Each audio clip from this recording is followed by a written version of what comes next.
Good morning friend. हम start करते हैं आज की अपनी क्लास, जिसमें हम इंडियन पॉलिटी का सेकेंड चैप्टर पढ़ने वाले हैं, जिस चैप्टर का नाम है मेकिंग ऑफ कॉन्स्टिट्यूशन। ओके, तो फर्स्ट टॉपिक है हमारा कि demand for a constituent assembly, कि कॉन्स्टिट्यूएंट असेंबली की डिमांड के बारे में इसमें डिटेल में बताया गया है कि क्या क्या चीज़ें हुई थी। तो हम देखते हैं। इन 1934 1934 में idea of constituent assembly for India put forward for first time by M N Roy. 1934 में क्या हुआ था, 1934 में एम एन रॉय जो थे, उन्होंने पहली बार कॉन्स्टिट्यूएंट असेंबली का आइडिया रखा था। पहली बार कि इंडियन के कॉन्स्टिट्यूशन को बनाने के लिए हमें एक कॉन्स्टिट्यूशन असेंबली की ज़रूरत पड़ेगी। ये एम एन रॉय कौन थे? एम एन रॉय थे pioneer of communist movement in India. India में कम्युनिस्ट मूवमेंट के ये पियोनियर थे। तो क्वेश्चन ये भी आता है कि एम एन रॉय कौन थे, एम एन रॉय किस मूवमेंट से संबंधित थे? तो ये कम्युनिस्ट मूवमेंट से संबंधित थे। उसके बाद नेक्स्ट हमारा पॉइंट ये है कि 1935 में 1934 में क्या हुआ, 1934 में एम एन रॉय के द्वारा ये डिमांड पहली बार रख दी गई। ये डिमांड आइडिया इनिशिएट कर दिया गया कि भाई कॉन्स्टिट्यूशन अगर इंडिया का बनाना है तो हमें एक कॉन्स्टिट्यूशन असेंबली की ज़रूरत पड़ेगी। उसके बाद क्या होता है, 1935 में एक साल बाद क्या होता है, इंडियन नेशनल कांग्रेस, जो भारतीय नेशनल कांग्रेस थी हमारी, उसने फर्स्ट टाइम ऑफिशियली डिमांड किया, officially demanded constituent assembly to form the constitution of India. 1935 में हमारी जो इंडियन नेशनल कांग्रेस थी, उसने पहली बार ऑफिशियली डिमांड की, किस चीज़ की? कॉन्स्टिट्यूएंट असेंबली की। किस चीज़ की? कॉन्स्टिट्यूएंट असेंबली की। क्या करने के लिए? To form constitution of India. India के कॉन्स्टिट्यूशन को फॉर्म करने के लिए, बनाने के लिए कॉन्स्टिट्यूशन असेंबली की डिमांड की गई, कॉन्स्टिट्यूएंट असेंबली की डिमांड की गई ऑफिशियली पहली बार। किसके द्वारा? इंडियन नेशनल कांग्रेस के द्वारा। किसके द्वारा? इंडियन नेशनल कांग्रेस के द्वारा। कब? 1935 में। 1935 में पहली बात तो यही है कि जब एम एन रॉय ने ये आइडिया इनिशिएट किया तो किसी एक इंडिविजुअल के कहने से तो कोई ब्रिटिशर्स डिमांड मान नहीं लेते।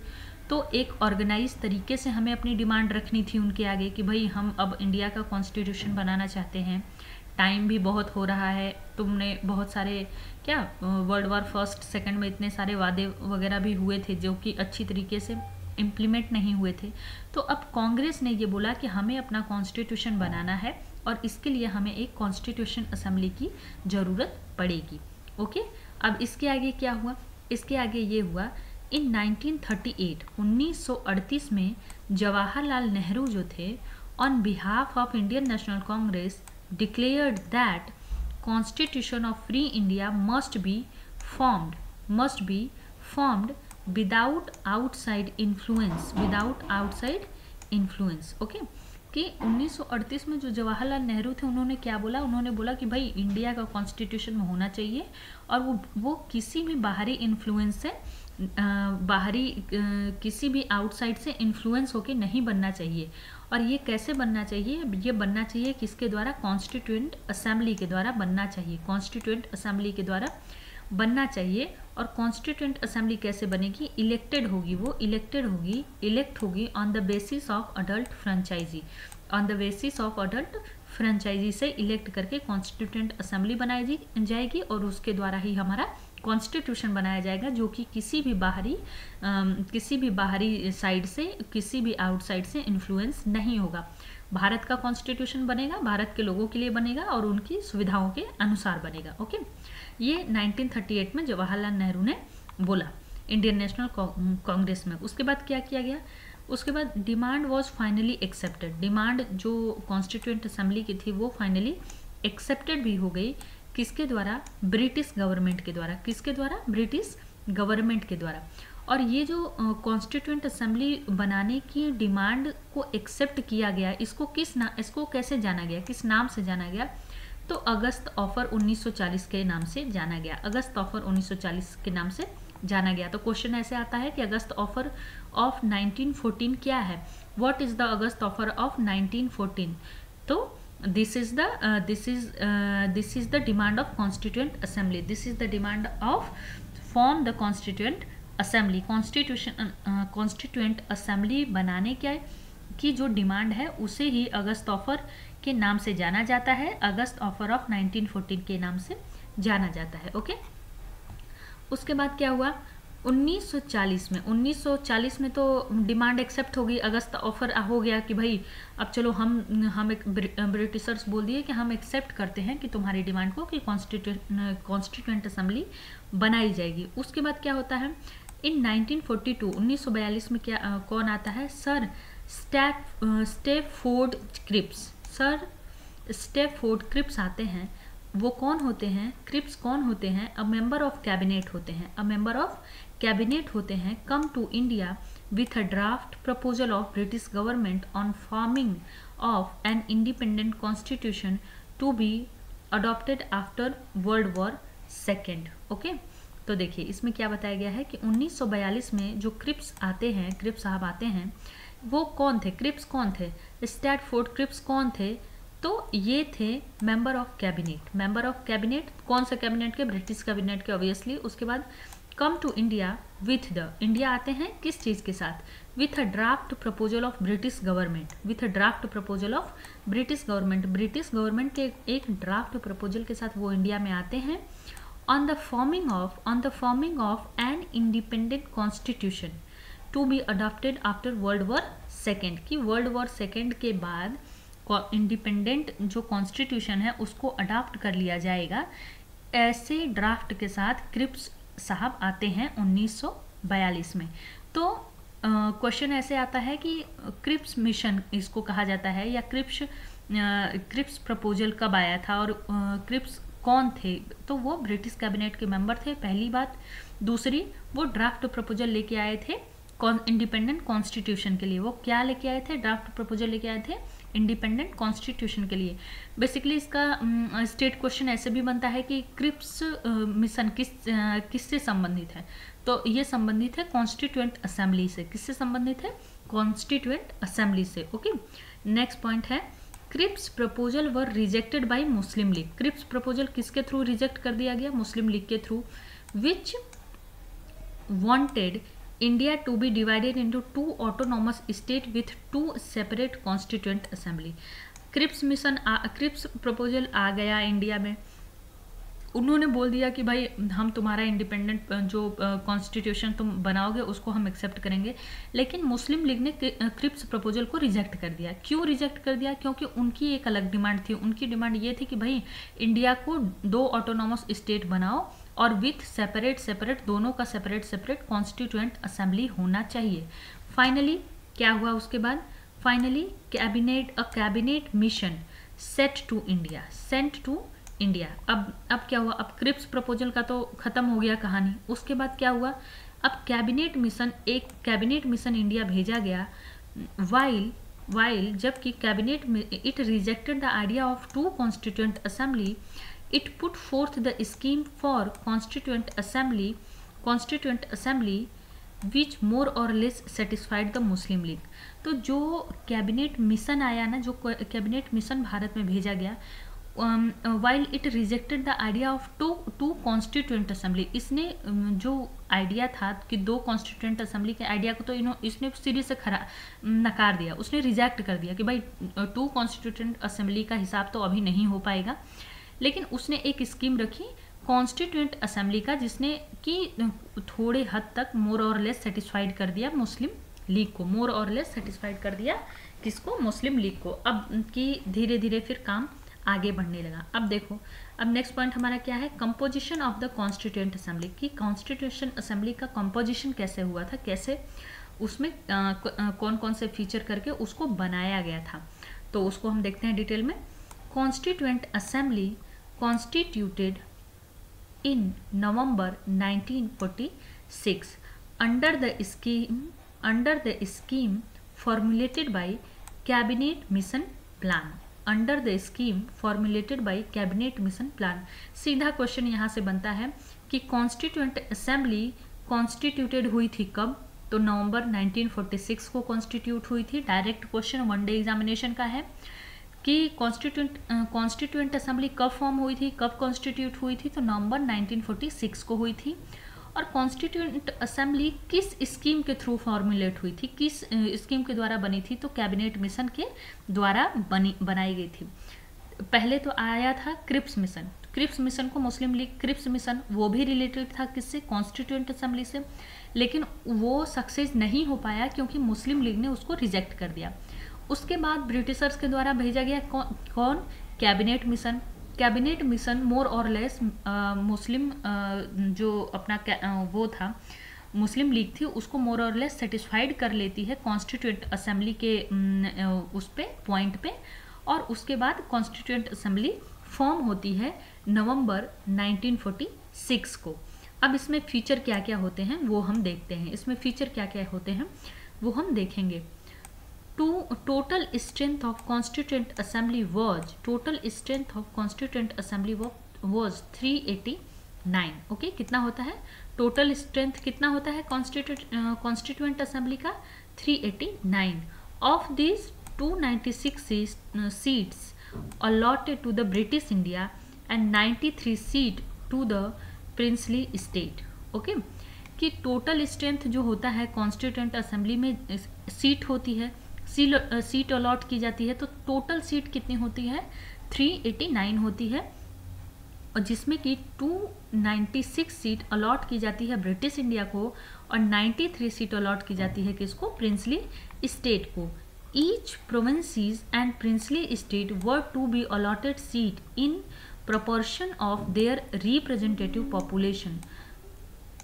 Okay, representative population कि मतलब each provinces and princely state, जो प्रोविंसी सारी प्रोविंसी और प्रिंसली स्टेट होता है उसको सीट किस प्रोपोर्शन के थ्रू अलॉट की जाती है, इसके थ्रू अलॉट की जाती है कि उसका रिस्पेक्टिव पॉपुलेशन के थ्रू, कि उसका प्रोपोर्शन मेन उसका पॉपुलेशन होता है। और इसका क्या कह सकते हैं, आंकड़ा क्या लगाया जाता है कि एक सीट दी जाएगी, 1 seat was to be allotted for every million population, की 1 मिलियन पॉपुलेशन पे एक सीट दी जाएगी हर प्रोविंसीज और प्रिंसली स्टेट को। ये इस प्रोपोर्शन में सीट को अलॉट किया जाता है। ओके, नेक्स्ट पॉइंट क्या है, seat allotted to each British provinces were to be divided among the 3 principal communities। 3 principal community, Muslim Sikh and general. Okay, तो सीट जो ब्रिटिश इंडिया की अलॉट की जाती है ब्रिटिश प्रोविंसीज के लिए, उसको प्रोविंसीज के लिए उसको 3 प्रिंसिपल कम्युनिटीज में डिवाइड किया जाता है, मुस्लिम, सिख और जनरल। जनरल में वही आते हैं जो मतलब मुस्लिम और सिख नहीं होते हैं, वो जनरल होते हैं, उनमें सीट अलॉट कर दी जाती है। उसके बाद क्या होता है, representative of the princely state were to be nominated by the head of princely state. Representative of princely state, जो प्रिंसली स्टेट का रिप्रेजेंटेटिव होता है, जो प्रिंसली स्टेट को जो सीट अलॉट की गई रहती है, कितनी सीट अलॉट की गई थी, 93 सीट अलॉट की गई थी, आई थिंक 93 सीट अलॉट की जाती है प्रिंसली स्टेट को। तो उसका जो रिप्रेजेंटेटिव होता है वो किसके थ्रू नॉमिनेट होता है, वो head of the princely state के थ्रू नॉमिनेट होता है। अब यहाँ पे देखिए, यहाँ पे कुछ चीज़ें इलेक्ट भी हो रही हैं, है ना, कि भाई इलेक्शन भी हो रहा है, कुछ इलेक्ट भी हो रही है, कुछ नॉमिनेट भी हो रही हैं। तो हमारा जो कॉन्स्टिट्यूएंट असेंबली का जो चुनाव की प्रक्रिया है वो मतलब थोड़ी इलेक्टेड है और थोड़ी नॉमिनेटेड है, इस तरीके से चलती है। आगे का पॉइंट हम देखते हैं, ये चीज़ें आगे क्लियर होती जाएंगी। कॉन्स्टिट्यूएंट असेंबली पार्टली, देखिए लिखा भी है यहीं पे, partly elected and partly nominated body. Constituent assembly अब क्या होगा, पार्टली इलेक्टेड हो गया और पार्टली नॉमिनेटेड हो गया। ओके, आगे होता है election of the constituent assembly for 296 seat allotted to the British India provinces held on July-August 1946। तो इलेक्शन कॉन्स्टिट्यूएंट असेंबली का इलेक्शन ब्रिटिश इंडियन प्रोविंसेस का कब कराया जाता है, अगस्त और जुलाई 1946 को कराया जाता है। इंडियन नेशनल कांग्रेस कितना सीट जीतती है, 208 सीट इंडियन नेशनल कांग्रेस जीतती है। Indian National Congress won 208 seats. Muslim League 73 seats को जीतती है and small group and independents got remaining 15 seat. However, 93 seat allotted to the princely state were not filled as they decided to stay away from constituent assembly. Okay, तो जो हमारा princely state होता है जिनको 93 seat allot की गई रहती है, वो डिसाइड करते हैं कि भाई हम ये कॉन्स्टिट्यूएंट असेंबली के प्रोग्राम में नहीं आने वाले हैं, हम कोई चुनाव नहीं लड़ने वाले हैं, हम कोई नॉमिनेशन नहीं करने वाले हैं, हम कुछ नहीं करेंगे, हम इससे एक दूरी बनाकर रहेंगे। और हमारा इंडियन नेशनल कांग्रेस कितना सीट जीत जाता है, ये 208 सीट जीतता है, और मुस्लिम लीग जीतता है 73 सीट। और जो कुछ स्मॉल ग्रुप्स और इंडिपेंडेंट पार्टियां होती हैं, इंडिपेंडेंट इंडिविजुअल्स होते हैं, वो जो बचे हुए 15 सीट हैं उसको जीत लेते हैं। ओके, उसके बाद क्या होता है, although constituent assembly was not directly elected by people. Okay, constitution, हालांकि कॉन्स्टिट्यूएंट जो असेंबली होती है हमारी, वो नॉट डायरेक्टली इलेक्टेड होती है लोगों के द्वारा, इंडियन लोगों के द्वारा होती है। On the basis of adult franchise assembly comprised representative of all section of the Indian society. इसमें यह बताया गया है कि हमारी जो कॉन्स्टिट्यूएंट असेंबली होती है, बेशक कि वो नहीं डायरेक्ट इलेक्टेड होती है, लोग उसके मेंबर के इलेक्शन में डायरेक्ट पार्टिसिपेट बेशक कि लोग नहीं करते हैं, लेकिन इस असेंबली में सबका रिप्रेजेंटेशन होता है, हर सेक्शन ऑफ सोसाइटी का रिप्रेजेंटेटिव इस असेंबली में रहता है, मौजूद रहता है। अब यहाँ देखिए एक बहुत इंपॉर्टेंट पॉइंट लिखा हुआ है कि assembly included all important personality for India at that time. Assembly include all important personalities of India at that time. Exception कौन रहते हैं उसमें, महात्मा गांधी। जो हमारी कॉन्स्टिट्यूएंट असेंबली होती है ना, वो उस टाइम के जिस टाइम इसमें चुनाव होता है, जिस टाइम इसमें चुनाव होता है, जो कि चुनाव होता है हमारा जुलाई अगस्त 1946 में, उस समय के सभी जो इम्पोर्टेंट पर्सनालिटी होते हैं ना, वो इसमें पार्टिसिपेट करते हैं। एक्सेप्शन कौन होता है, महात्मा गांधी। बहुत इंपॉर्टेंट क्वेश्चन बनता है कि कॉन्स्टिट्यूएंट असेंबली के इलेक्शन में महात्मा गांधी ने पार्टिसिपेट किया था या नहीं किया था।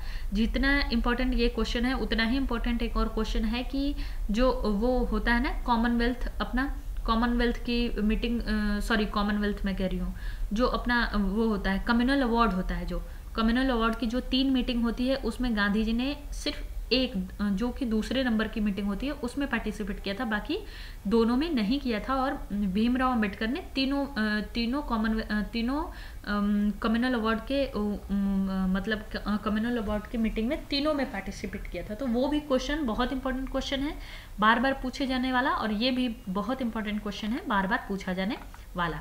नेक्स्ट पॉइंट हम देखते हैं, वर्किंग ऑफ द। अब हम देखते हैं कि कॉन्स्टिट्यूएंट असेंबली फॉर्म तो हो गई, इलेक्शन भी हो गया, सीट भी अलॉट हो गया, जिसको पार्टिसिपेट करना था उसने पार्टिसिपेट किया, वो जीत भी गया। अब आगे क्या होता है, अब इसका काम क्या होता है, ये कैसे काम करती है। Constituent assembly held it's first meeting on December 9, 1946। Constituent assembly की पहली मीटिंग होती है 9 दिसंबर 1946 को, है ना। एक लाइन का क्वेश्चन है, अक्सर वनडे एग्जामिनेशन में आ जाता है, या स्टेटमेंट दे के भी बड़े बड़े एग्जामिनेशन में, जैसे यूपीएससी और स्टेट पीसीएस के एग्जामिनेशन में स्टेटमेंट दे के बनाया जाता है, और वनडे एग्जामिनेशन जो होते हैं उसमें अपना बना दिया जाता है। ये एक ऐसे एक लाइन में कि कॉन्स्टिट्यूएंट असेंबली की पहली मीटिंग कब हुई थी, तो 9 दिसंबर 1946 को हुई थी। Muslim League boycott the meeting. Muslim League क्या करती है, मुस्लिम लीग क्या करती है, मीटिंग को बायकॉट करती है, और insisted on separate state of Pakistan. Okay, Muslim league का तो देखो एक ही एजेंडा था कि भाई हमें चाहिए पाकिस्तान, अलग अपना डोमिनियन बनाओ, अलग हमें स्टेट चाहिए। तो वो ना इंडियन के फ्रीडम की सारी चीज़ों को बायकॉट करती है, क्योंकि उनका अलग एजेंडा था, तो वो अपने एजेंडे के साथ चलते रहते हैं। ठीक है, insisted on separate state of Pakistan. Meeting attended by only 211 member. जो कॉन्स्टिट्यूएंट असेंबली की मीटिंग थी ना, पहली फर्स्ट मीटिंग थी, जो कि 9 दिसंबर को हुई थी 1946 को, जो कि मुस्लिम लीग के द्वारा बायकॉट कर दी गई थी, उसमें वो अटेंडेड कितने लोगों के द्वारा अटेंड की गई, वो सिर्फ 211 लोगों के द्वारा अटेंड की गई। इसमें देखिए क्या था, doctor Sachchidanand Sinha oldest member थे elected as the temporary president of assembly. तो doctor Sachchidanand Sinha oldest member थे। ये ओल्डेस्ट मेंबर वाला कॉन्सेप्ट आप लोग याद रखिएगा, क्योंकि ये क्या यहाँ पे लिखा गया है, elected as the temporary president of assembly. Assembly के टेम्परेरी प्रेसिडेंट के रूप में इलेक्ट किए गए डॉक्टर सच्चिदानंद सिन्हा, जो कि ओल्डेस्ट मेंबर थे असेंबली के। ओके, और फॉलोइंग द फ्रेंच प्रैक्टिस, ये अब ये भी पूछ सकता है ना कि ओल्डेस्ट मेंबर को टेम्परेरी ऐसा टेम्परेरी प्रेसिडेंट बनाने का जो अपना संविधान, अपना जो प्रोसेस है, जो संविधान में ये लिया गया, वो कहाँ से लिया गया है, तो ये फ्रेंच प्रैक्टिस है। ये कहाँ की प्रैक्टिस है? ये फ्रेंच की प्रैक्टिस है। और अभी भी हमारे संविधान में ऐसा एक इलेक्शन होता है कि जैसे नई पार्लियामेंट चुन के आती है और उसके बाद उस पार्लियामेंट को शपथ दिलाने के लिए एक ओल्डेस्ट मेंबर का चयन किया जाता है। वो ओल्डेस्ट मेंबर को टेम्परेरी प्रेसिडेंट बनाया जाता है हमारे लोकसभा का, और वो टेम्परेरी प्रेसिडेंट सबको करवाता है, सबको क्या बोलते हैं, सबको शपथ दिलवाता है, और फिर उसके बाद वो हटा के एक परमानेंट प्रेसिडेंट चुन लिया जाता है। इसके लिए एक वर्ड यूज किया जाता है जो अभी मुझे मिस हो रहा है। आप लोग मुझे कमेंट करके कमेंट में बताइए, मैं इसका आंसर कमेंट में पिन कर दूंगी। ओके, उसके बाद क्या होता है, doctor Rajendra Prasad elected as the president of assembly. Later बाद में क्या होता है, डॉक्टर सच्चिदानंद सिन्हा तो टेम्परेरी प्रेसिडेंट बन जाते हैं असेंबली के, टेम्परेरी प्रेसिडेंट असेंबली बन जाते हैं। अच्छा, ये डॉक्टर सच्चिदानंद सिन्हा को टेम्परेरी प्रेसिडेंट बनाने की जो प्रैक्टिस होती है वो कहाँ से फॉलो की गई होती है? वो फ्रेंच प्रैक्टिस से फॉलो की गई होती है।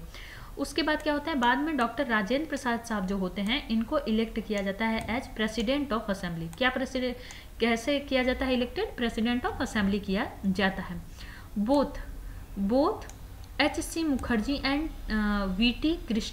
Krishnamachari okay elected as vice president of assembly. तो ये हो गया कि जो assembly had 2 vice president, assembly के 2 वाइस प्रेसिडेंट होते हैं। बहुत इंपॉर्टेंट नहीं है, कभी अगर बहुत मुश्किल क्वेश्चन किया तो ये नाम देता है क्वेश्चन में, H.C. मुखर्जी और V.T. कृष्णाचारी, ये वाइस प्रेसिडेंट होते हैं। ये वाइस प्रेसिडेंट होते हैं। तो हमारी जो कॉन्स्टिट्यूएंट असेंबली है उसके एक प्रेसिडेंट थे डॉक्टर राजेंद्र प्रसाद और 2 वाइस प्रेसिडेंट थे, ये दोनों लोग C.H. मुखर्जी और T.V. कृष्णाचारी। ओके, चलिए ऑब्जेक्टिव रेजोल्यूशन क्या होता है? On December 13, 1946 Jawaharlal Nehru moved historic objective resolution in assembly. Okay, तो ये है कि 13 दिसंबर 1946 को जवाहरलाल नेहरू एक ऑब्जेक्टिव रेजोल्यूशन को मूव करते हैं असेंबली में। और ये जो जवाहरलाल नेहरू का रेजोल्यूशन है ना, it laid down fundamental and philosophy of constitutional structure. ये जो उनका रेजोल्यूशन था ना, इसने इसने जो हमारा कॉन्स्टिट्यूशन है उसका स्ट्रक्चर बनाने का, उसका स्ट्रक्चर देता है, उसके फंडामेंटल को और उसके फिलॉसफी को, कि हमारा कॉन्स्टिट्यूशन तो हम बना रहे हैं बस, बट उसके पीछे हमारी क्या मानसिकता है, हमारा फंडामेंटल क्या है, कि हमारे कॉन्स्टिट्यूशन का मेन क्रक्स क्या होना चाहिए, हम क्यों बना रहे हैं कॉन्स्टिट्यूशन। तो ये जो जवाहरलाल नेहरू का रेजोल्यूशन था, ये उसका मेन बेस तैयार करता है कि हम कॉन्स्टिट्यूशन जो बना रहे हैं उसके पीछे हमारा ये मेंटालिटी है और ये उसका फंडामेंटल है और ये उसकी फिलॉसफी है। ओके, चलिए आगे देखते हैं।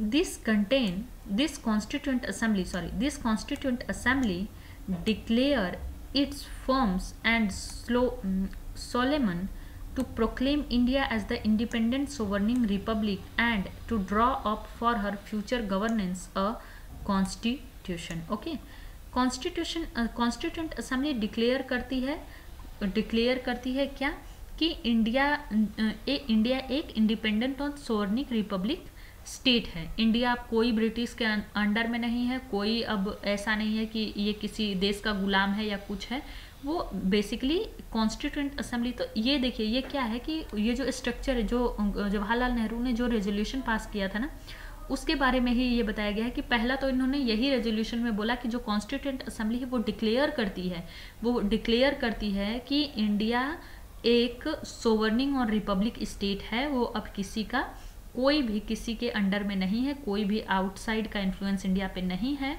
और वो अब ड्रॉ करेगी अब एक कॉन्स्टिट्यूशन अपने फ्यूचर गवर्नेंस के लिए, अपने फ्यूचर गवर्नेंस के लिए, wherein the territories that now comprise British India, the territory that now form the Indian state and such other part of the India as are outside India. Okay, तो इसमें basically ये बताया गया है कि जो टेरिटरीज थी जो कि कंपनी क्या कंप्राइज की जाती थी ब्रिटिश इंडिया के लिए, वो सारी टेरिटरीज अब इंडियन स्टेट की होंगी, और ऐसी टेरिटरीज जहाँ कहीं भी होंगी वो अब इंडियन स्टेट में काउंट की जाएंगी।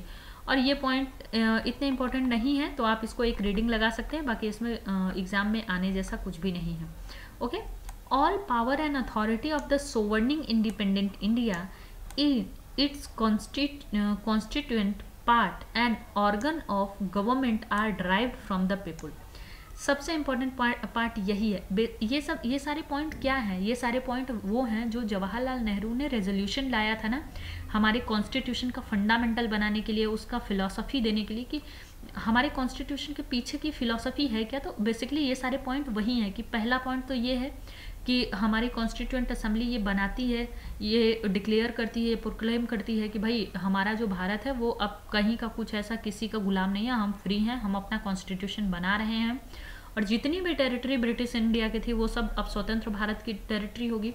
और अगला एक इम्पॉर्टेंट पॉइंट ये हो गया कि all power and authority of the sovereign independent India, सारा पावर अथॉरिटी एक सोवर्निंग इंडिपेंडेंट इंडिया की और its constituent part organs of government, ये सारी जो इम्पोर्टेंट चीज़ें हैं ना वो कहाँ से ड्राइव्ड होंगी, वो इंडियन पीपल से ड्राइव होंगी। मतलब बेसिकली कि सारी पावर किसके हाथ में होगी? सारी पावर जनता के हाथ में होगी। ये हमारे कॉन्स्टिट्यूशन का फंडामेंटल है, फंडामेंटल। आगे हम पढ़ेंगे ना basic structure of the constitution, और ये सारी चीज़ें जब हम पढ़ेंगे, जब बहुत सारे फंडामेंटल राइट और बेसिक स्ट्रक्चर ऑफ कॉन्स्टिट्यूशन में आगे विवाद होने लगता है, फिर बहुत सारे केसेज आते हैं, फिर केशवानंद भारती केस सबसे इम्पॉर्टेंट होता है, तो उसमें हम देखेंगे कि ये अब देखिए ये जो नेहरू जी ने जो ये लाया था, जो ये सारे रेजोल्यूशन लाए थे ना, इसमें ही बताया गया है, यही मेन हमारे प्रियम्बल का भी सोर्स बनता है कि क्या क्या मेन पॉइंट है, और यही बेसिक स्ट्रक्चर है कॉन्स्टिट्यूशन के। बेसिकली कि कहीं पे कॉन्स्टिट्यूशन का बेसिक स्ट्रक्चर एक्सप्लेन नहीं किया गया है, बट यहीं से वो फॉर्म होता है, यहीं से वो डिराइव होता है। ओके, नेक्स्ट पॉइंट पे चलते हैं। Wherein shall be guaranteed and secured to all the people of India justice, social, economic, political equality and status of opportunities and before the law, freedom of thoughts, expression, belief, faith, worship, यही सब है। ये जो हमें fundamental rights मिले हैं उसमें ये बताया गया है कि ये गारंटी देता है लोगों को, उनको गारंटी देता है, उनको सिक्योर करता है भारत के लोगों को इंडियन जस्टिस के लिए, social, economic and political justice के लिए, कि उनको इसके लिए सिक्योरिटी और गारंटी देता है लोगों को जस्टिस का, social economic, Indian justice, social economy and polity का। उसके बाद क्या होता है, इक्वालिटी का स्टेटस देता है कि अपॉर्चुनिटी की इक्वालिटी रहेगी, लॉ के सामने बिफोर द लॉ इक्वालिटी रहेगी, और फ्रीडम ऑफ थॉट्स देता है, एक्सप्रेशन, बिलीफ, बहुत सारे हमें फंडामेंटल राइट्स देता है, जो उसके बारे में यहाँ पे बताया गया है। नेक्स्ट पॉइंट है adequate safeguard shall be provided for, तो जो जरूरी सेफगार्ड होंगे वो प्रोवाइड किए जाएंगे माइनॉरिटी को, बैकवर्ड क्लास को, ट्राइबल एरियाज को, डिप्रेस्ड क्लास को एंड अदर बैकवर्ड क्लासेस को, जो जरूरी सेफगार्ड होंगे वो प्रोवाइड कराए जाएंगे। नेक्स्ट पॉइंट है whereby shall be maintained the integrity of the territory of the republic and its sovereign right on land, sea and airs. यही है कि इंडिया की सोवर्निटी को बनाया रखा जाएगा। This resolution was unanimously adopted by the Assembly on January 22, 1946।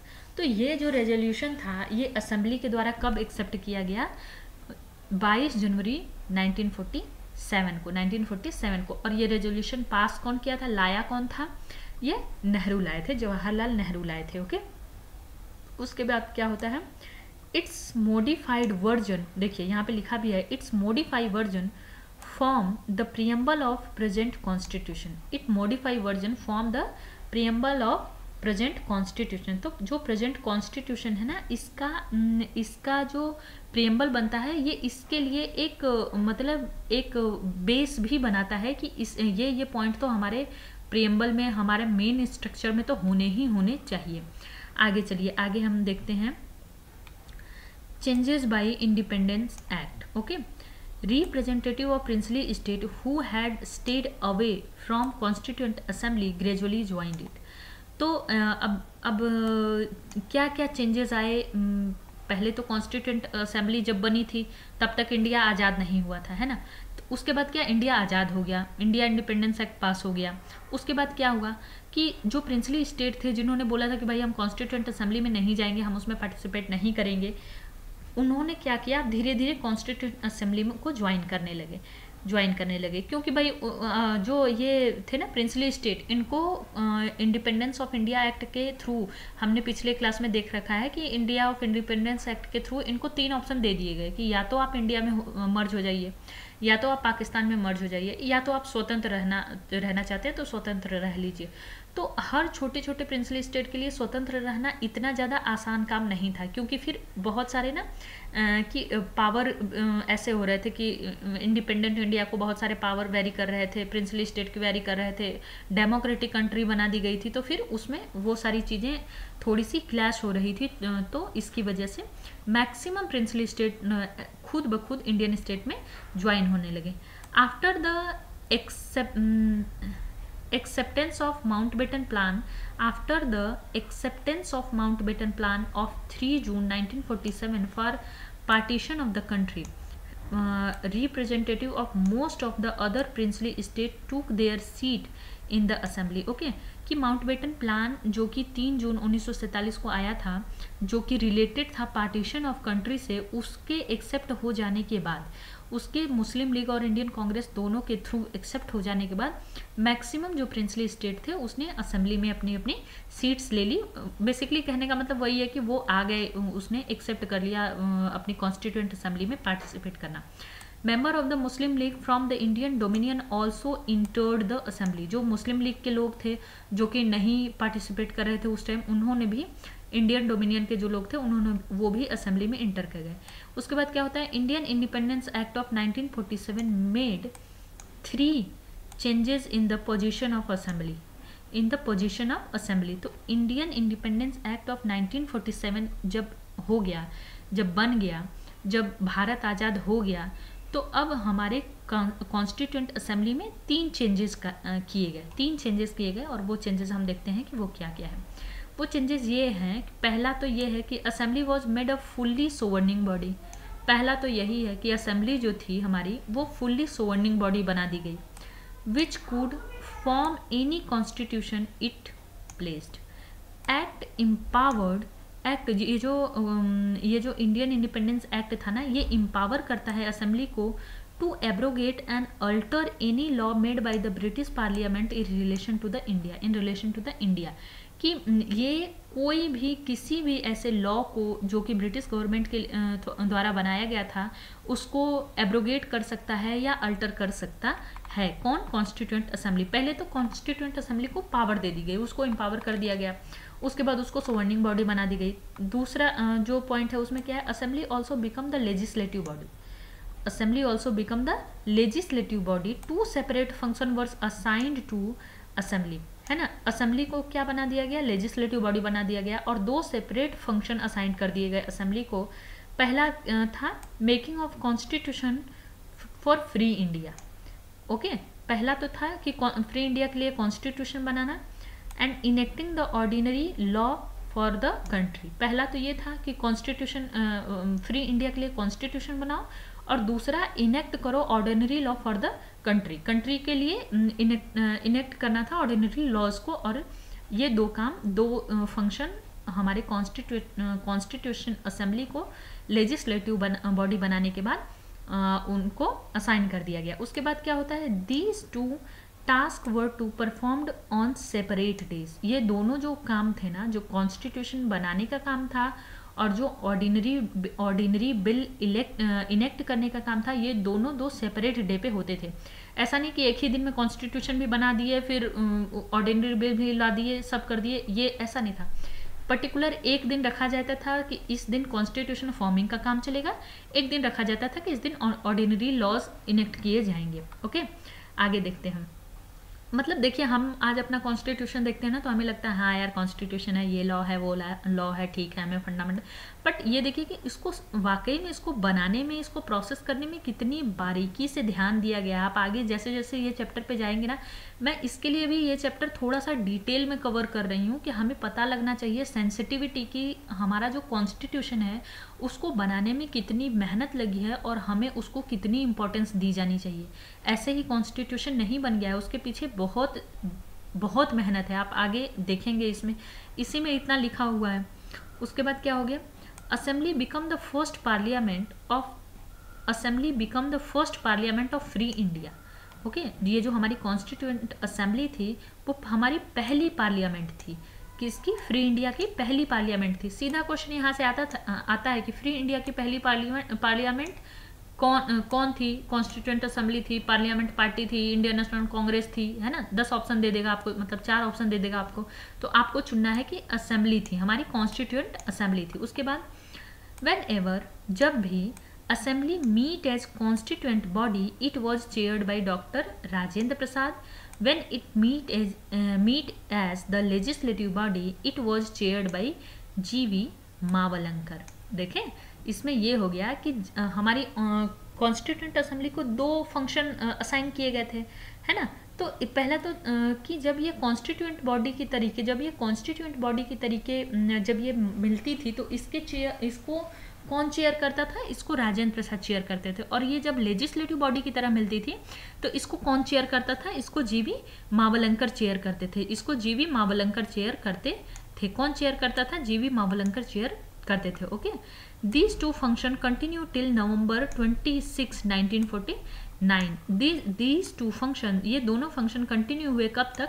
नवंबर 1949 तक। When task of making the constitution was over. When, जब कॉन्स्टिट्यूशन बनाने का टास्क खत्म हो जाता है, तब तक ये 2 फंक्शन हमारे कॉन्स्टिट्यूएंट असेंबली के कंटिन्यू चलते रहते हैं। उसके बाद Muslim League member withdrawal from the constituent assembly of India. Okay, तो ये तो जायज़ सी बात है कि भाई मुस्लिम लीग तो विथड्रॉल ही करेगा कॉन्स्टिट्यूएंट असेंबली से। Total strength of the assembly come down to 299 as against 389 originally fixed in 1946 under cabinet mission plan. Okay, तो जब मुस्लिम लीग ने विथड्रॉल कर दिया तो मुस्लिम लीग को मुझे लगता है कि जितनी सीटें मिली थी उन्होंने विथड्रॉल कर दिया, तो टोटल स्ट्रेंथ कितनी बच गई हमारे कॉन्स्टिट्यूशन की, हमारे असेंबली की? 299 टोटल स्ट्रेंथ हमारे असेंबली की 299 बन गई, जो कि पहले 389 थी। ओके, उस 299 बची थी हमारे। टोटल जो थी असेंबली कम डाउन कितनी कम हो गई थी? 299 तक आ गई थी, 299 तक आ गई थी, जो कि पहले असाइन हुई थी 389 तक। ओके, आगे चलते हैं। Other function perform. अब असेंबली का तो ये दो फंक्शन तो हमने पढ़ लिया कि 2 फंक्शन था, एक तो कॉन्स्टिट्यूएंट बॉडी की तरह था, एक लेजिस्लेटिव बॉडी की तरह था। तो और क्या क्या फंक्शन था कॉन्स्टिट्यूएंट असेंबली का? In addition to making the constitution and enacting of ordinary law, इसके अलावा, इसके एडिशन में भी constituent assembly also performed following action. और क्या क्या करती थी ये? It ratified India's membership of Commonwealth in May 1949. It adopted national flag on July 22, 1947. Okay. It adopted national anthem on January 24, 1950. It adopted national song on January 1925, 1950. Basically यहाँ से question इस तरीके से फॉर्म होगा कि हमारा national flag, national anthem, national song, इन सबको किसने अडॉप्ट किया था? कॉन्स्टिट्यूएंट असेंबली ने अडॉप्ट किया था, इंडिपेंडेंट इंडिया एक्ट ने अडॉप्ट किया था, या इंडियन नेशनल कांग्रेस ने अडॉप्ट किया था, या कुछ और ऑप्शन दे देगा। तो हमें पता रहना चाहिए कि ये सारे ये national flag, national anthem, national song, इन सबको अडॉप्ट करने का काम हमारी कॉन्स्टिट्यूएंट असेंबली कर रही थी अपने दो मेजर फंक्शन के अलावा। जो उसका मेकिंग ऑफ कॉन्स्टिट्यूशन और इनेक्टिंग ऑफ ऑर्डिनरी लॉ का फंक्शन था, उसके अलावा ये सब काम हमारी कॉन्स्टिट्यूएंट असेंबली द्वारा अडॉप्ट किया गया था। हमारा नेशनल फ्लैग और नेशनल एंथम, नेशनल सॉन्ग, ये सब हमारा कॉन्स्टिट्यूएंट असेंबली के द्वारा अडॉप्ट किया गया था। It elected doctor Rajendra Prasad as first president of India. It elected, किसने इलेक्ट किया था? हमारी कॉन्स्टिट्यूएंट असेंबली ने किसको? राजेंद्र प्रसाद को क्या इलेक्ट किया था? First president of India. कब इलेक्ट किया था? 24 जनवरी 1950 को। 24 जनवरी 1950 को। 24 जनवरी 1950 को। ये 24 जनवरी जो है, ये कौन से स्टेट का फाउंडेशन डे है? कौन से स्टेट का फाउंडेशन डे है? मुझे कमेंट बॉक्स में कमेंट करके आप लोग जरूर बताइएगा। Constituent assembly had 11 session over 2 year, 11 month and 18 day, है ना। तो constituent assembly had 11 session over 2 year, 11 month 18 day. तो बेसिकली ये जो डेट है ना, ये हमारा कॉन्स्टिट्यूशन फॉर्म करने का डेट है कि हमारा कॉन्स्टिट्यूशन बनाने में कितना समय लगा था। ये कभी वनडे एग्जामिनेशन में कभी क्वेश्चन आते थे, तो उसमें 2 साल 11 महीने 18 दिन रटा रहता था सबको, जो बहुत सीरियसली रहते होंगे अपनी पढ़ाई के लिए उसको। और सेशन कितने हुए थे इसके? तो इसके टोटल 11 सेशन हुए थे। कितने सेशन हुए थे? 11 सेशन हुए थे टोटल। और टाइम कितना लगा था? 2 साल 11 महीने 18 दिन। अब आगे इंपॉर्टेंट पॉइंट क्या है? टोटल एक्सपेंडिचर कितना लगा था? कितना पैसा लगा था टोटल कॉन्स्टिट्यूशन बनाने में?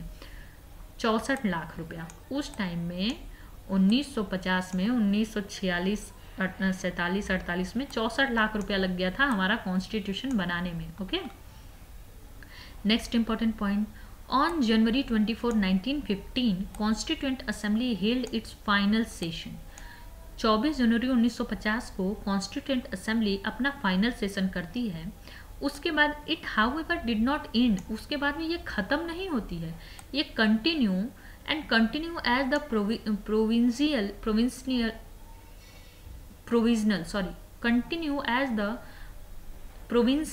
provincial Parliament of India from January 26, 1950 till the formation of new Parliament after the first general election of 1951 and 52।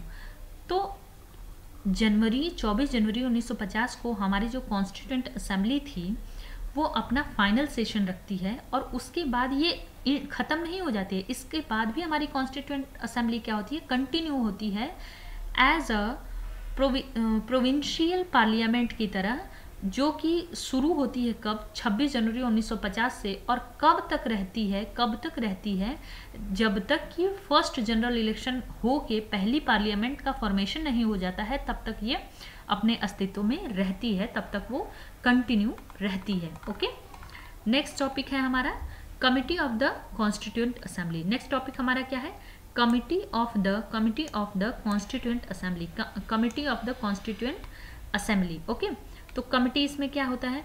Constituent assembly appointed a number of committee to deal with different task of the constitution making. Okay, 8 major committee बनती है और other minor committee बनती है ना। तो constituent assembly appoint करती है number of committee, बहुत सारी कमिटी को। क्यों? क्योंकि डिफरेंट टास्क के लिए कॉन्स्टिट्यूशन मेकिंग में बहुत बड़ा काम होता है, तो उसमें बहुत सारे टास्क होते हैं, तो उसको कॉन्स्टिट्यूट करने के लिए कॉन्स्टिट्यूएंट असेंबली हमारी बहुत सारी कमिटी को फॉर्म करती है, जिसमें कि 8 मेजर कमिटी होती हैं और बहुत सारी माइनर कमिटी होती हैं। तो मेजर कमिटी में 8 मेजर कमिटी में ज़्यादा इंपॉर्टेंट 5-6 ही है, जिसको हम देख लेते हैं। बाकी आप लोग एक रीडिंग दे सकते हैं। एग्जाम में जो क्वेश्चन आता है वो यहीं से आता है। इंडियन पावर्स कमिटी के हेड होते हैं Jawaharlal Nehru. Union constitution committee के हेड होते हैं Jawaharlal Nehru. Provincial constitution committee के हेड होते हैं सरदार वल्लभ भाई Patel. Drafting committee very very important, drafting committee के हेड होते हैं doctor VR Ambedkar. Advisory committee on fundamental right, minority and tribal and excluded area के होते हैं सरदार वल्लभ भाई पटेल। उसके बाद स्टेट कमिटी के होते हैं जवाहरलाल नेहरू, और ये जो पॉइंट है उसको आप एक रीडिंग दे लीजिएगा। मैंने जो हेडलाइन अंडरलाइन किया है, मैंने जो हाईलाइट किया है, वहीं से क्वेश्चन आते हैं ज़्यादातर। माइनर कमेटी बहुत इतनी इंपॉर्टेंट नहीं है तो आप देख लीजिए। अच्छा, इसमें एक चीज़ आप नोट करिएगा, जब आप इसको रीडिंग लगाएंगे आप लोग तो इसमें देखेंगे ना कि कुछ नाम ही हैं जो बार बार रिपीट हो रहे हैं, और बस उन्हीं नाम को याद रखना है, क्योंकि जो एग्जाम में क्वेश्चंस आते हैं ना वो कहीं ना कहीं घुमा फिरा के उन्हीं नाम को पूछा जाता है। तो जो नाम बार बार रिपीट हो रहे हो ना वो नाम को थोड़ा ध्यान से पढ़िएगा, है ना। कभी उनको ये मिनिस्ट्री मिल जा रही है, कभी उनको वो मिनिस्ट्री मिल जा रही है, और कुछ ऐसे हैं जो आए, एक बार आए और गायब हो गए, तो उनको याद रखने की ज़रूरत इतनी नहीं है। Measure very very important committee मैंने बोला था ड्राफ्टिंग कमेटी है, जिसने पूरा ड्राफ्ट तैयार किया था कॉन्स्टिट्यूशन का, और फिर पूरा काम उसने किया था कॉन्स्टिट्यूशन के लिए। तो इसको हम देखते हैं अपनी ड्राफ्टिंग कमेटी को। ओके, ड्राफ्टिंग कमेटी में क्या है? Among all the committee of the constituent assembly most important committee was drafting committee set up on August 29, 1947। सबसे इंपॉर्टेंट क्वेश्चन यही बनता है यहाँ से कि ड्राफ्टिंग कमेटी कब फॉर्म हुई थी।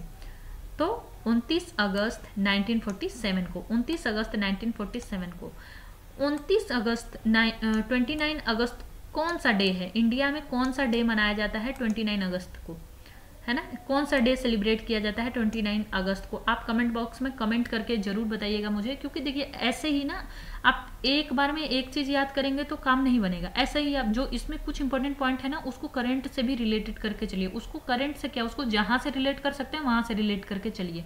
और ये रिलेशन भी तभी इंसान बना पाता है जब उसने डीप स्टडी करी हुई है। ऐसा नहीं कि हम 2 बार पढ़े और हम पूरा रिलेशन ही बना लिए, तो इस तरीके से काम नहीं चलेगा।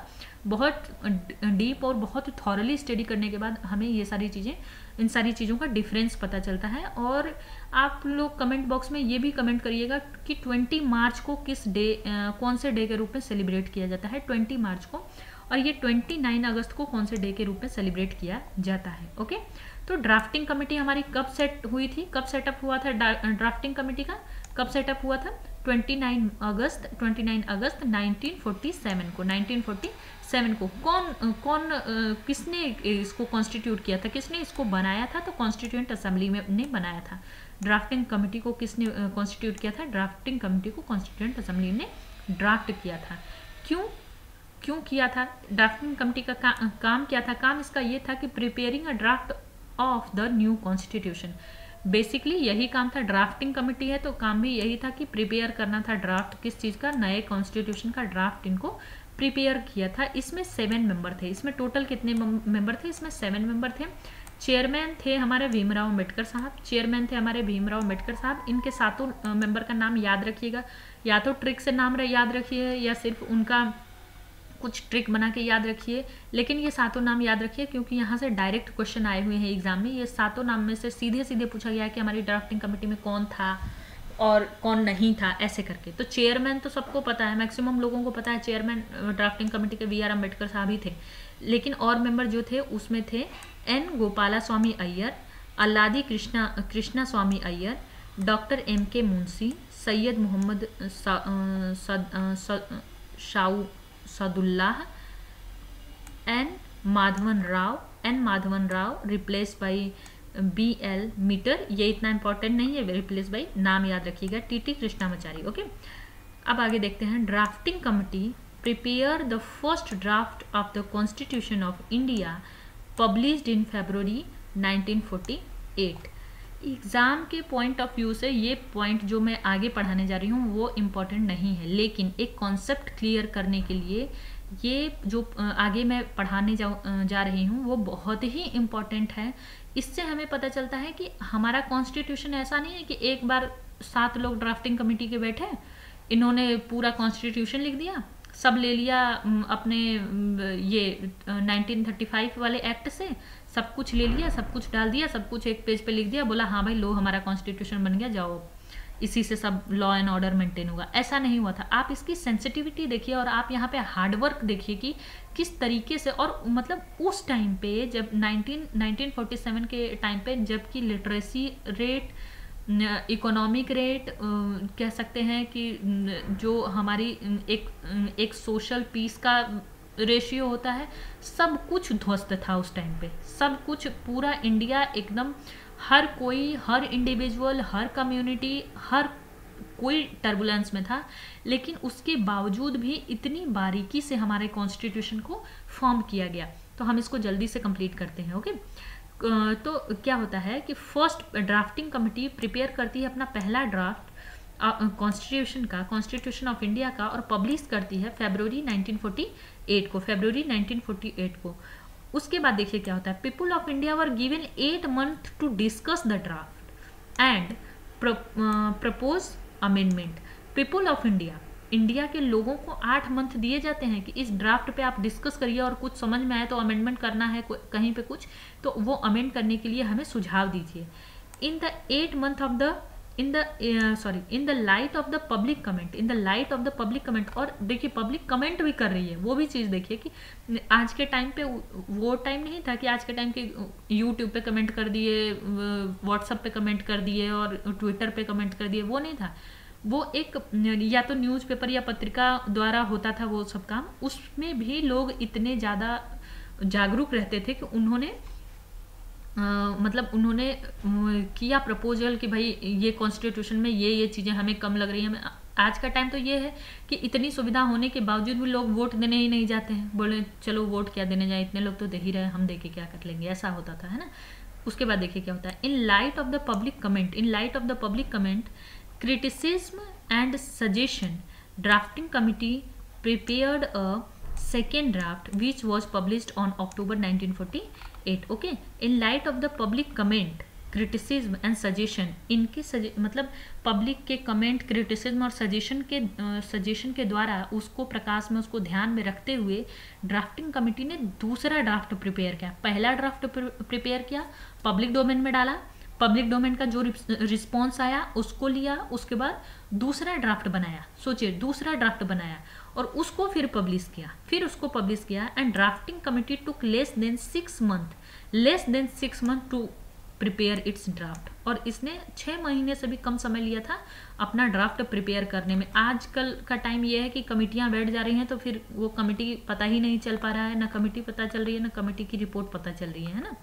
तो है, अभी भी खैर बहुत सारी अच्छी चीज़ें हैं, बट आप ये देखिए कि उस टाइम के लोगों की लिटरेसी रेट देखिए, कम से कम जो हमारे पार्लियामेंट में थे वो तो अच्छे थे, वो तो इतने एक्टिव, इतने लिटरेट थे कि वो इतने तरीके से चीज़ों को ला रहे थे। नहीं तो उस टाइम तो हमारे इंडिया का हाल ये था कि कुछ भी ला देते और कुछ भी अमेंड कर देते, कुछ भी बोल देते, तो भाई चलो, कोई कुछ पार्टियां ही ऐसी रही होंगी जो कुछ आवाज़ उठाती, बाकी तो कोई कुछ नहीं। इतनी तो लिटरेसी रेट था नहीं, इतना अवेयरनेस का रेट था नहीं, है ना। लेकिन फिर भी आप लोग हार्डवर्क देखिए, सेंसिटिविटी देखिए उन लोगों की। उसके बाद क्या होता है, enacting of the constitution. Enacting of the constitution को अब इनेक्टमेंट ऑफ द कॉन्स्टिट्यूशन, अब आप ये देखिए कि कॉन्स्टिट्यूशन को इनेक्ट करने में कितना मेहनत लगती है। Doctor Bhimrao Ambedkar introduce the final draft of the constitution in assembly on November 4, 1948, first reading. पहली रीडिंग देते हैं। अभी पहले तो ड्राफ्ट 3 बार बनाया गया, है ना, कि ड्राफ्ट दिया गया, फिर बनाया गया, फिर दिया गया, फिर बनाया गया, पब्लिक डोमेन में डाला गया। उसके बाद भीमराव अंबेडकर इंट्रोड्यूस करते हैं फाइनल ड्राफ्ट। फाइनल ड्राफ्ट का मतलब यह है कि जो पब्लिक डोमेन में उन लोगों के अमेंडमेंट और उन लोगों के सजेशन लेने के बाद जो फाइनल ड्राफ्ट बनता है उसको कॉन्स्टिट्यूएंट असेंबली में पेश किया जाता है 4 नवंबर 1948 को, है ना, पहली रीडिंग के लिए। अब ये नहीं होता कि पब्लिक डोमेन में हमने दे दिया, इतना तो हो ही गया, इतना तो हमने अमेंड कर दिया, अब क्या इसमें रीडिंग क्या लगानी है, ये कर दो। लेकिन ये हमारे कॉन्स्टिट्यूशन को अमेंड करने का एक प्रोसेस है।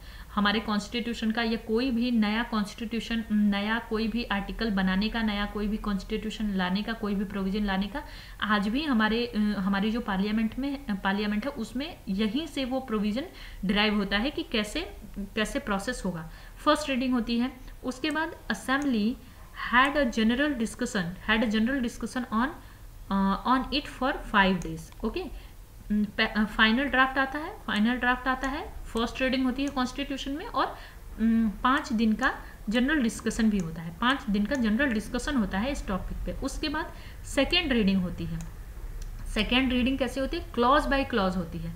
क्लॉज बाय क्लॉज को कंसिडर किया जाता है। Consideration, started on November 15, 1948 and ended on October 17, 1949. During this stage, many of as 7,653 amendments were proposed and 2,473 were actually discussed in the assembly. Okay. उसके बाद क्या होता है, उसके बाद देखिए थर्ड रीडिंग होती है. Third reading of draft started on November 14, 1949. Doctor we R Ambedkar move a motion. V R Ambedkar तीसरी रीडिंग के बाद डॉक्टर वी आर अम्बेडकर एक मोशन को मूव करते हैं जिसका नाम होता है constitution as settled by assembly be passed. Okay. Motion of draft commission was declared as passed on November 26, 1949.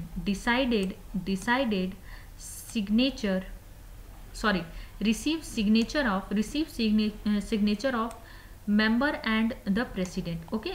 Motion of draft constitution was declared as passed on November 26, 1949 and receive करता है ये motion of draft जो है वो signature receive करता है member और president का.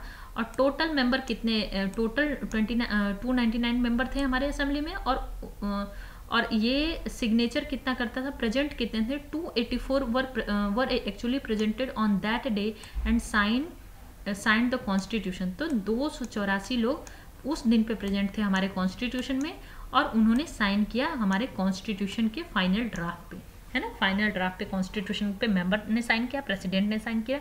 टोटल जो हमारे मेंबर थे असेंबली के वो 299 थे, बट उस दिन प्रेजेंट थे 284. आप रेशियो देखिए, 299 थे ही, 284 उस प्रेजेंट भी थे, है ना. ये भी देखिए. उसके बाद क्या होता है, this is also the date mentioned in the preamble as the date on which the people of India in the Constituent Assembly adopted, enacted and gave themselves this constitution. तो ये जो डेट है ना, ये जो 26 नवंबर 1949 का डेट है, ये जो 26 नवंबर 1949 का डेट है ना, ये डेट हमारे प्रियम्बल में भी मेंशन्ड है. ये डेट हमारे प्रियम्बल में भी मेंशन्ड है. किस तरीके से कि इंडिया के लोगों ने अडॉप्ट किया, इनेक्ट किया और अपने आप को कॉन्स्टिट्यूशन दिया. इंडिया के लोगों पे, पीपल ऑफ इंडिया पे कॉन्स्टिट्यूशन किसी ने थोपा नहीं है. इंडिया के लोगों के इलेक्टेड रिप्रेजेंटेटिव ने खुद उनको ये गिफ्ट दिया कि भाई हम अब अपने लिए एक कॉन्स्टिट्यूशन बनाते हैं, एक नियम कायदा बनाते हैं और उससे हम चलेंगे. Constitution as adopted on November 26, 1949 contained a preamble 395 articles and 8 schedule. Constitution as adopted on November 26, 1949. Constitution जो अडॉप्ट किया जाता है 26 नवंबर 1949 को कंटेन करता है प्रियम्बल. क्या क्या कंटेन करता है, प्रियम्बल और 394 आर्टिकल्स और 8 शेड्यूल. तो ओरिजिनली हमारे कॉन्स्टिट्यूशन का जो फ्रेमवर्क था वो ऐसा ही था कि उसमें एक प्रियम्बल था, 395 आर्टिकल्स थे और 8 शेड्यूल थे. उसके बाद क्या होता है, preamble was enacted after the entire constitution was already enacted. उसके बाद जब सारे कॉन्स्टिट्यूशन बन जाते हैं उसके बाद प्रियम्बल को बनाया जाता है. उसके बाद देखिए इनेक्ट होता है. Doctor we R Ambedkar then law minister. उस time doctor we R Ambedkar, यहाँ से भी क्वेश्चन आता है कि हमारा कॉन्स्टिट्यूशन जब एक्सेप्ट हुआ था, जब फॉर्म हो रहा था, तो डॉक्टर भीमराव अम्बेडकर कौन से मिनिस्ट्री पे थे, कौन से पोस्ट पे थे, तो लॉ मिनिस्टर थे उस time. Piloted the draft constitution of the assembly. अब यहाँ पे देखिए, he is consider B R Ambedkar recognised as the father of constitution of India, brilliant writer, constitutional expert, undisputed leader of the scheduled caste. Question आता है, undisputed leader of the scheduled caste कौन था? लोग mark करते हैं गांधी जी, नहीं, we R Ambedkar थे. Undisputed leader of schedule caste कौन थे? अपने Bhimrao Ambedkar. Chief architecture of the constitution of India and also known as the modern Manu के नाम से किसको जाना जाता है? भीमराव अंबेडकर के नाम से जाना जाता है. वन डे एग्जामिनेशन में 1000 बार ये क्वेश्चन आ चुका है. ओके, नेक्स्ट पॉइंट है enforcement of constitution. Next point क्या है? Enforcement of constitution. अब हम इस चैप्टर इस पॉइंट को अपनी नेक्स्ट क्लास में रखते हैं, नहीं तो क्लास बहुत बड़ी हो जाएगी और फिर हम उसको जल्दी से पढ़ने में ना फिर कॉन्सेप्ट क्लियर नहीं हो पाते हैं। ओके, चलिए आप लोग इसी तरह हमारे साथ बने रहिए, और आप लोगों को और किस किस चीज़ों को क्लास चाहिए वो हमें कमेंट में बनाते रहिए। Thank you.